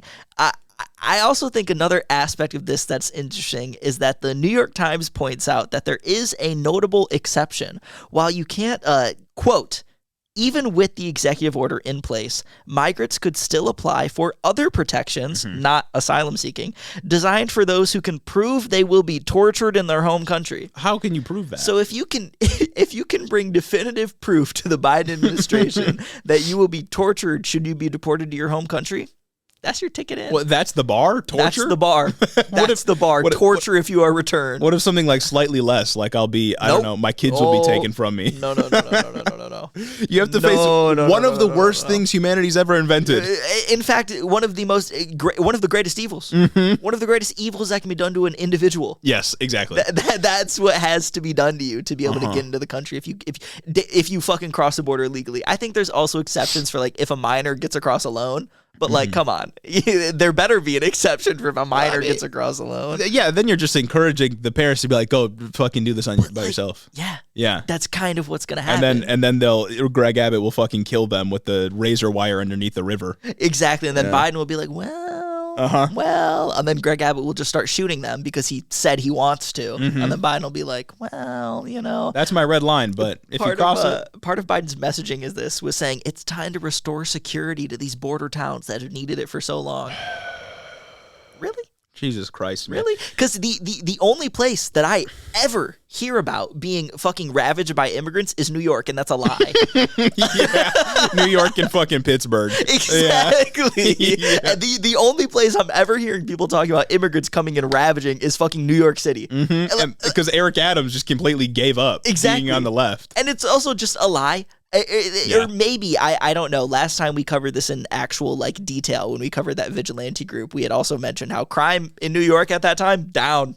Immigrants up, crime down. Yeah. Crazy. Yeah. Crazy world we live in. It's just crazy because like Biden didn't have to do this. No. He could have completely hid behind the fact that the Republicans didn't want to pass the bill. He had that messaging locked down. He could have said, they didn't want to give me a political win. They're completely capitulating to Trump, so they didn't pass this border deal that they wanted, that I was willing to give them. He doesn't need to pass this executive order.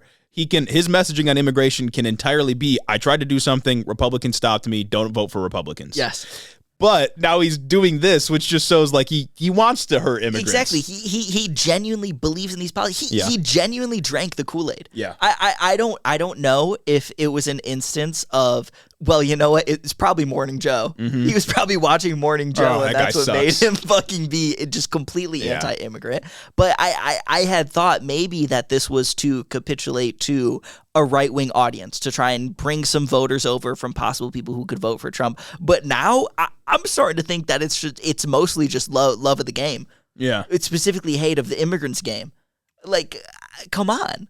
It's crazy, especially because like a few years ago he was running against this type of shit. And that's something that I was just going to bring up. Yeah. This is almost exactly beat for beat what Trump the executive order Trump did in 2018 or 2019 that was struck down by the by federal courts. Damn, I wonder if it gets through this time. I don't know. ACLU has announced that they are going after it. And because it's basically like beat for beat the same fucking thing that the ACLU got struck down, I doubt that it stays. Oh my God. But it's like Biden explicitly campaigned on how that executive order was bad and how Trump's immigration is bad and inhumane. And I think he brought up that order in the debates. Now we're going into the first debate and he does the same exact thing that Trump did. Fucking ridiculous. Making my life so hard, and man. If this thing goes through, significantly worse than Title 42. Yeah. Like, for longtime listeners, you'll remember we talked about Title 42 a lot. It was a Trump-era policy that basically allowed Trump to deport people a lot faster than normal or eject them a lot faster than normal at the border for concern of COVID-19. And Title 42 existed far longer than it should have. Which Biden extended routinely, right? Yeah, Biden extended. Eventually, he got rid of it, and the courts allowed him to do so. It's gone now, or at least it's not in use now, but this would far worse. Yeah. I mean, this is just summary rejection after you get above a certain average number, which we're already at. I think if you're caught crossing the border again after being rejected, you're barred for 5 years. That ridiculous entering amount of the time. country, which it's 5 years? When you're seeking asylum, which there's an exception for torture, sure, but the regular bar for asylum is like political persecution, general threats of violence, there's war going on, you fear for your safety. Yeah, poverty, can't feed your family, yeah. Like shit like that. Like you are unsafe in your home country and you need to go somewhere else. How do you, like, what's even the standard for evidence of torture? Yeah, man. Do you have to have experienced it yourself? I don't know. New York Times says, the bar's pretty high. I don't think many people are going to get through on No, this of one. course not. And yeah, like even if you submitted evidence, how long is it going to take them to look at that evidence? Exactly. Are you going to be sent back to that country as they examined it and they're like, well, we don't know where they are now, but I guess this does qualify as torture. Yeah, you know what that does make. Do you have to have a video of some dude saying, I'm going to get you? Exactly. Yeah, you got to have the video from from GTA 5 of Trevor torturing somebody. Exactly. Like what do you... Look, he's going to press X. Exactly. Like, I don't know. It's fucking ridiculous. And the fact that it's just beat for beat the same thing as Trump. What clown world we live in, Yeah. you know what I'm saying? What do you want your fucking surrogates to do, man? You're just doing the same shit. He just didn't have to. Yeah. I don't think there is a person that is going to be swayed by this. Because you got to think, obviously, an election year. As we move closer and closer to the election, every single thing that is done is, at least, in my mind, supposed to be calculated to fucking gain voters. You know what I'm saying? Yeah. It seems like the right thing to do if You you're should a be bribing Democratic your voting senator's base. fake job. Yeah. You should absolutely be bribing your voting base like they accused you of doing with student loans. In 2022, that's why he did it so close to the election. Is because Exactly. he wanted to get people out. Yeah. Same thing with descheduling weed to an extent. Didn't it's like he do a that bribe shit to in the like voter base. October? Like right before the election, he was like, I'm canceling 25,000. Yeah, he did. That's what you should be doing, because you should be making policy for the people that elected you and for the country as a whole. And it's your like, job. who is this bribing? Especially with a policy like this, where it's just we are stopping people from coming in. You're not stopping the sort of negative news that is going around that is actually stoking people's fears of immigration. Because what's stoking people's fears are individual instances of violence committed by individual immigrants who are not representative of the broader whole that is coming across the border illegally. Yeah. That's what's making people scared. It's the stories of, oh my God, one immigrant went and stabbed somebody in fucking Louisiana. Be scared. Fucking be very afraid in Idaho. Especially when we consider that undocumented immigrants have a lower crime rate than native-born American citizens. Exactly. Like that's because they have more to lose. Because if they commit a crime, they'll get kicked out because they're undocumented immigrants. That's what's creating these narratives, not And also, the fact that people are pouring over. The thing that everybody always fucking looks over, the fact that the most amount of illegal immigration in this country is just overstayed visas, people that were already approved to be here. It's like 60% of illegal immigration is people that already had visas that just didn't leave. Crazy. Yeah. Crazy. And when you have a think visa, about. you're usually working, or you're a student, or you're doing something like that. So Like it's you're not over here to traffic drugs. So it's like putting forth a policy like this, trying so hard to put forth a policy like this to get voters over to your side without doing anything to undercut the root cause of why they feel the way they do about immigration, which is very hard to do, admittedly. It's an ideological bias is what you have to kind of undercut to get ahead of that. It's not something you can do with policy. You don't need to do this. You don't need to stake your executive power. You don't need to go beyond your executive power to push forth an executive order like this to maybe win 2 votes. Yeah, and it's sad to see that the message that I still think is pretty cogent and powerful, that we're a nation of immigrants, that immigrants make our country better. They fill spots in the workforce that aren't being filled right now. That argument, which again is a strong one, just has been completely abandoned. Yeah, I think that one, and arguing against the fear and saying like you're being intentionally lied to so that they can distract you from issues that actually matter, like your wages or the fact that you don't have health care and so on. I think that's a far more compelling message, and it really makes the distinction clear between Biden and Trump. But instead, Biden's just matching Trump here, fire with fire. Like, that's all it is. So fucking crazy. And it's like, yeah, I feel like people really misunderstand how much America truly is like a melting pot when it comes to things like immigration. You go over to Europe, people in Europe are not saying, oh my God, yeah, I'm a French Italian if they're living in Italy. It's like you're fucking Italian if you live in you don't have these insane different like ethnic identities going on in places like Europe that we have here. Usually in places like Europe, you think that like the neighboring country is full of subhuman freaks. Naturally. They are racist in Europe. Yes. And like, I mean, to a different degree. Yeah, in Europe they're subhuman freaks, but over here we're cool. Well, exactly. Yeah, no, and it's just because when you see a white person's lineage, you don't think of immigration in the same way as when you see a brown person's lineage, or you see a brown person that has family that came from Mexico or somewhere in Latin America, right? The white people are the good kind of immigrant, exactly. and the brown Even though people are the bad historically kind of they weren't always. Historically, yes. Irish immigrants were considered black. And That's Italian. crazy. And Italian. That's why we saw so much gang violence with those ethnic groups. Insane. Because they weren't considered to be white in the same way that that other white folk were in America. But our conception of race has changed, and now we just view any immigration from the southern border as criminal or a threat to our security, when it isn't. It's good for the American economy. MS-13. Yeah. MS-13 they're sending some bad people, some good people. Yeah, they're not sending their best, folks.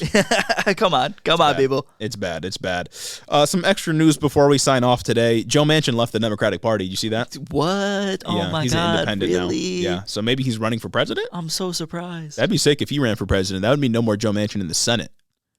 Which would probably just mean a Republican gets that seat. Yeah, but I mean... Republican, right? Republican already had the seat, but what is it, 51-49 in the Senate right now? So it goes back to 50-50. Yeah, okay, what's it matter? Yeah. Maybe we can pick up Texas, huh? Yeah. That's a long shot. That's a Hail Mary, but maybe. Also, in some other news, we've been getting yelled at a little bit for ignoring our home state of Michigan. Oh my goodness, man. There's this guy, Hill Harper, who's running for the Michigan Senate. He's running in the Democratic primary against Alyssa Slotkin and somebody else. I keep forgetting that Alyssa Slotkin is running for state senate. And that pisses me off. Or for senator of the state, not state senate, because she's the worst.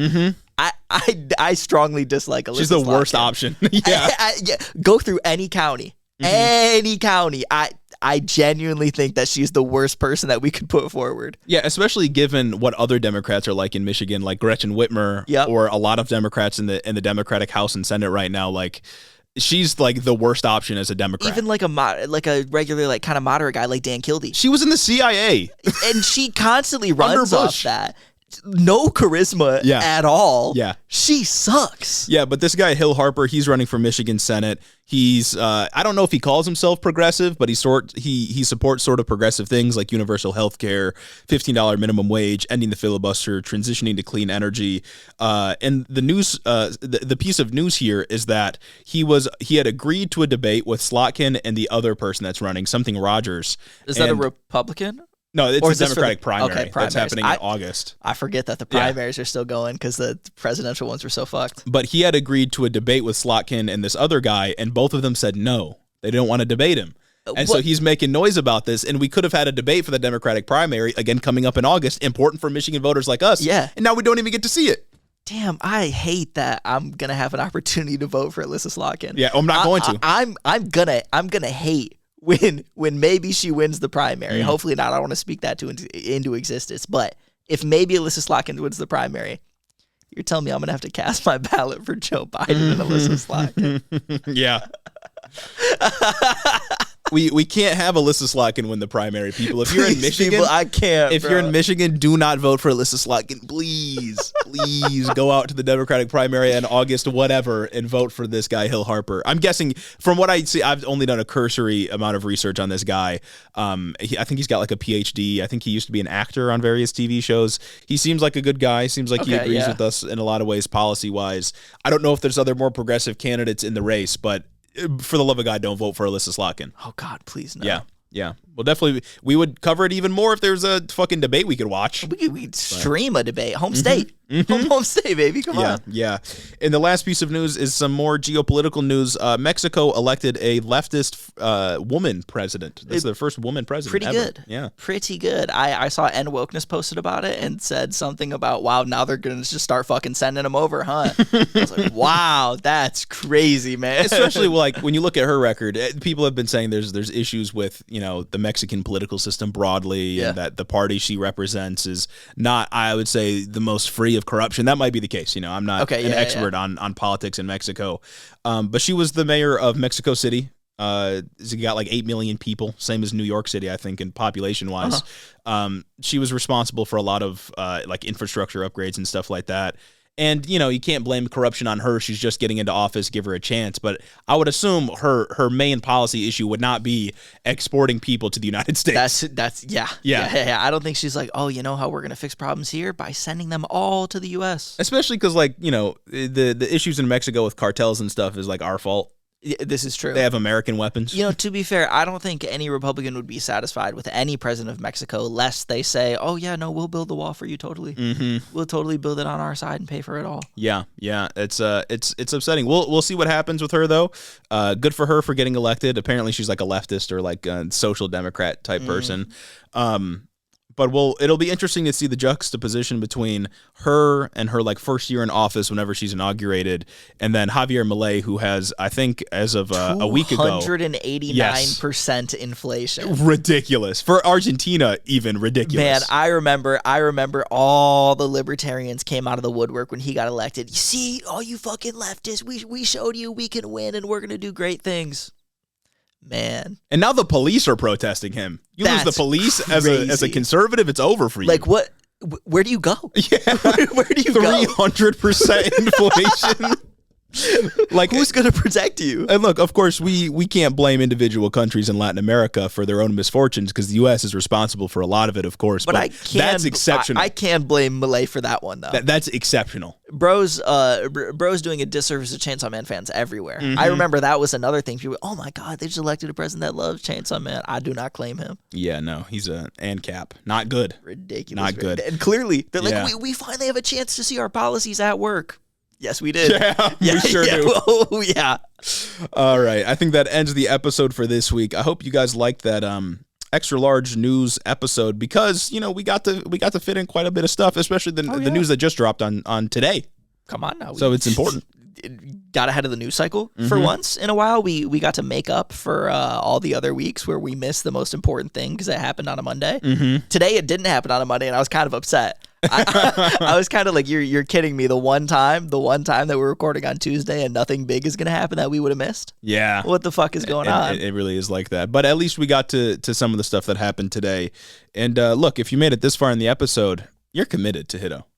You might as well go become a patron. And remember, next week, got some plans coming up, so stay tuned. Some special announcements. We're hyping it. We're hyping it up. Forward. We got to do promo. We got to do our little thing. We are over-promising just so that we can under-deliver and disappoint you all. I'm looking forward to it. And, that's the Hiddo mantra. That's the thesis of this show. If you've been listening to this pod for the 3 years that we've been making it, you know that every week we over-promise, under-deliver, baby. Come on now. Now I got to give a special thanks to the people who over-deliver in my heart.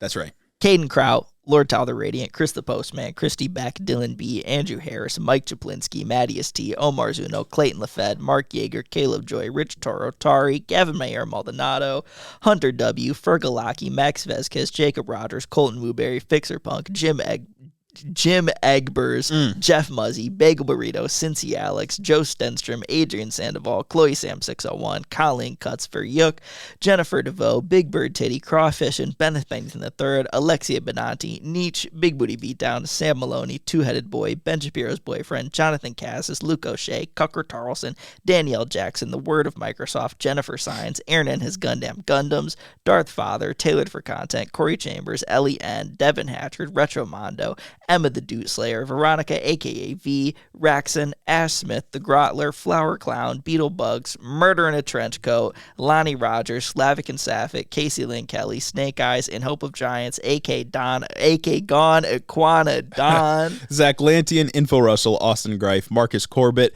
Caleb Roper, Taylor Rensock, Cammy, Tylen Freeman, Steak Daddy, Tay Tay, Isaac Hodges, Madeline C, Pab the Pab 69, Kayla Lowe, Anna Valenic, Casey C, Say Yes to Wes, August, Particular Pickman, Sir Capalot, Jeff Signs, Howard the Duck, Brennan is Egg, JR, Drew Batchilder, Froggy Gumdrop, Zen doing their best, Jackie Boy, Shameless, Coherent Babbles, Sasha, MJ is Sharp, Michaela Munsey, The Wallace 3000, Jared Finch, Tactical Snowflake, Son of Ander, Vanilla Bryce, Chris T, Kashan Lala, Amanda R, Hanky Panky, Tyler J, Damian Blues, Ashley White, Dick Cheney in 3-inch heels, Lala Valesco, Particulon, Memfrez, Gorgeous Girl Mukes, Classified Jones, Lauren, Unchrasmatic Boar, Sasquatch, Rhonda Stiletto, Midwest Marxist, Joe the Mailman, Gary from West Michigan, Shawnee GG, Juniper Not Jupiter, Stacked Crabs, Patrick Simpson, I Crowley, Urban Peach, Lord of Forlorn, and my mom. Thank you all so much for supporting the show on Patreon. Look, it would be impossible to do it without you. Impossible. Would not be here for 3 years.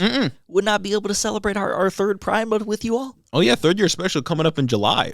Wonder what we're gonna do for that. I don't know. What else is happening in July? The conventions. I guess we could stream the DNC and the RNC. Hopefully they're not happening I'm actually at the same time. so geeked for the DNC and RNC. I'm more hyped for the RNC. I think the DNC might put me to sleep. Oh, no, yeah, the DNC is mid. I don't think I've ever watched it, but I have watched the RNC. Oh, the RNC is hype. Because, like, the DNC does not bring out someone in a wheelchair to stand out for Trump. The DNC does not bring out people who got famous for pointing guns at protesters who are protesting against police brutality. The most exciting thing about the DNC will be probably the Barack Obama speech, just because he's the best speaker they got. He's the only guy that can talk good. Yeah. But then the RNC will just have consistent bangers. I wonder. Might have to stream that one. I bet Kyle Rittenhouse will speak. Man, we forgot about that tweet. The fucking June 1st, Kyle Rittenhouse tweets Joe Biden is gay. Heater. Come on now.